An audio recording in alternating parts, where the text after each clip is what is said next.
Hello students, in this session we will continue with exercise 13.6 question number 2nd. The inner diameter of the cylindrical wood pipe is 24 cm and its outer diameter is 28 cm.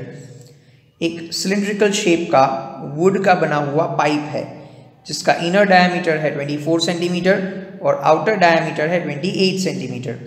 हमें इस pipe का चाहिए length जो है वो 35 cm है.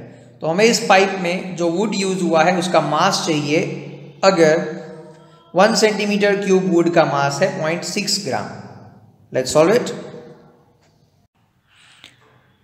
सो students, as we have seen in a question, what we have given here is a wooden shaped pipe जिसका अंदर का डायामीटर है 24 सेंटीमीटर और बाहर का डायामीटर है 28 सेंटीमीटर. इसकी हाइट हमें दी है 35 सेंटीमीटर. Got it. सो जो भी हमें दिया हुआ है पहले लिख लेते हैं. Here we have inner diameter, suppose उसको हम रिप्रेजेंट करते हैं D1 से, तो that is given as 24 centimetre. फिर outer diameter, let's say it's D2, तो it is given as 28 centimetre and the length of the pipe मतलब उसका height that is given as 35 centimetre. अब हमें ये फाइंड करना है कि अगर इसमें जो वुड यूज हुआ है उसके 1 सेंटीमीटर क्यूब का मास जो है वो 0.6 ग्राम है. 1 सेंटीमीटर क्यूब वुड अगर है तो इसका मास है 0.6 ग्राम. तो हमें ये फाइंड करना है कि इसमें टोटल जो वुड यूज हुआ है उसका मास कितना होगा. दैट मीन्स पहले हमें फाइंड करना होगा इसका वॉल्यूम और फिर हम फाइंड करेंगे वॉल्यूम को 0.6 से मल्टीप्लाई करके इसका मास. ठीक है. अब जब वॉल्यूम निकालोगे तो यहाँ से लेके यहाँ तक आउटर रेडियस है और इस रेडियस का यूज़ करके अगर हमने वॉल्यूम निकाला तो ये पूरा वॉल्यूम मिलेगा. फिर यहाँ से लेके यहाँ तक इनर रेडियस है, इसका यूज़ करके वॉल्यूम निकाला तो इस पार्ट का वॉल्यूम मिलेगा. हमें तो ए वॉल्यूम चाहिए जो मैंने लाइंस बनाई है वो. तो हम क्या करेंगे, इस बड़े वॉल्यूम को छोटे वॉल्यूम से माइनस कर देंगे and will get the volume we need it. Got it. So let's do it. But पहले चाहिए दोनों का रेडियस. अगर अंदर का डायमीटर D1 है तो उसको हम रेडियस को R1 से रिप्रेजेंट कर देते हैं. If diameter is 24, radius will be like 12 centimetre. For outer D2, so R2 that will be equal to 14 centimetre.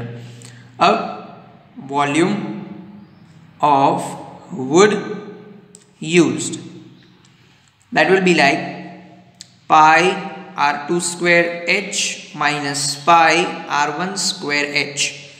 इसमें से पाई और H को कॉमन निकाल लो. So what do we have is R2 square minus R1 square. Pi into H that is 22/7. Height is 35. Inside the bracket we have 14 square minus 12 square. So that will be like 7 5s are 35.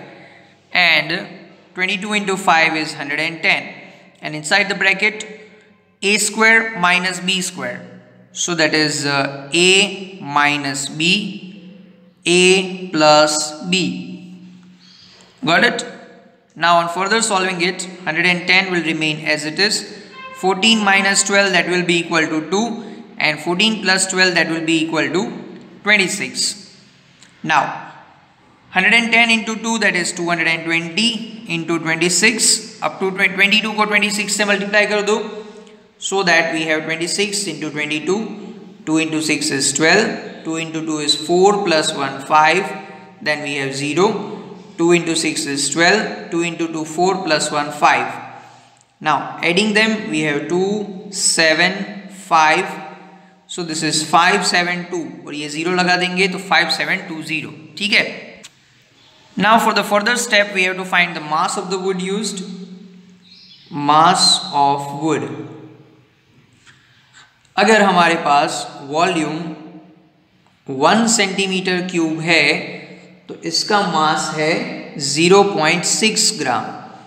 तो अगर हमारे पास volume 5720 centimetre cube है तो mass कितना होगा, that is way to find out. Simply we need to multiply this two. So ये हो जाएगा 5720 into 0.6. 0 है, पॉइंट है, we can shift the point. 572 into 6. Now on multiplying them, 6 into 2 that is 12, 6 7 42 plus 1 43, 6 5 30 plus 4 34.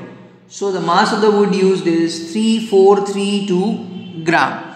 और अगर इसको kilogram में convert करोगे तो it will be like 3.432 kilogram. Got it?